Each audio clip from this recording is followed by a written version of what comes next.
नमस्कार। मैं बहुत प्यारा सा विवाह लेकर आई हूँ।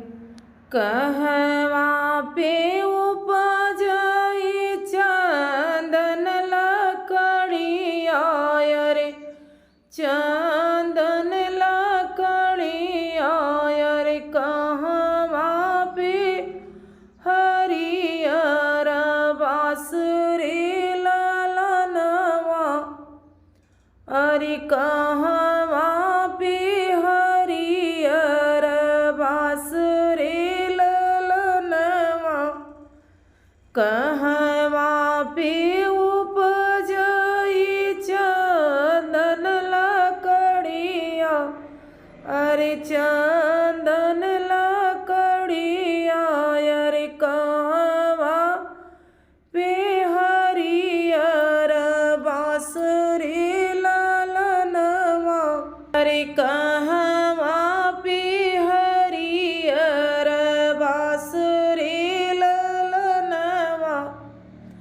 कहवा पे जनमिनी सीता रानियावा, अरे सीता रानियावा। अरे कहवा पे, अरे कहवा पे जन्मय श्री राम रे ललनवा, अरे कहवा पे जन्मय श्री राम रे ललनवा। जंगल में उपजाई चंदन लकड़िया, अरे चंदन लकड़िया रे। कोठी बीचे हरियर बास रे ललनवा, अरे कोठी बीचे हरियर बास रे ललनवा। अरे जनक घरे जनमिनी सीता रानियावा, अरे सीता रानियावा। अरे दशरथ घर जन्मे श्री राम रे ललनवा, अरे दशरथ घर जन्मे श्री राम रे ललनवा। काऊ करन बद चंदन उपजई, अरे चंदन उपजई, अरे काऊ करन हरियर बास रे ललनवा, अरे काऊ करन हरियर बास रे ललनवा। अरे काऊ करन बद सीता रानियावा, अरे सीता रानियावा। अरे काऊ करन श्री राम रे ललनवा, अरे काऊ करन श्री राम रे ललनवा।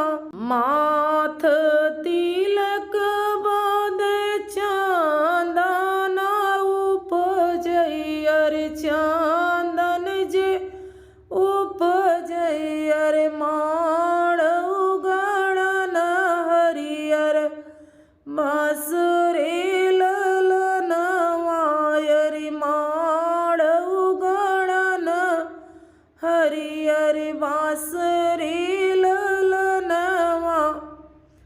राम रसोइया बद सीता जे जनमई, अरे सीता जे जनमई, अरे धनुषा तोरण श्री राम रे ललनवा, अरे धनुषा तोड़ के श्री राम रे ललनवा। कहवाई उपजाई चंदन लकड़िया, अरे चंदन लकड़ी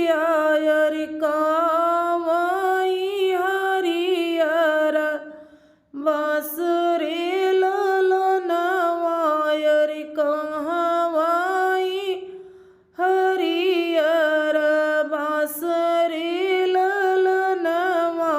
अच्छा लगे तो लाइक ज़रूर करिएगा, सपोर्ट अपना ज़रूर करिएगा। मिलते अगले वीडियो में, तब तक के लिए धन्यवाद।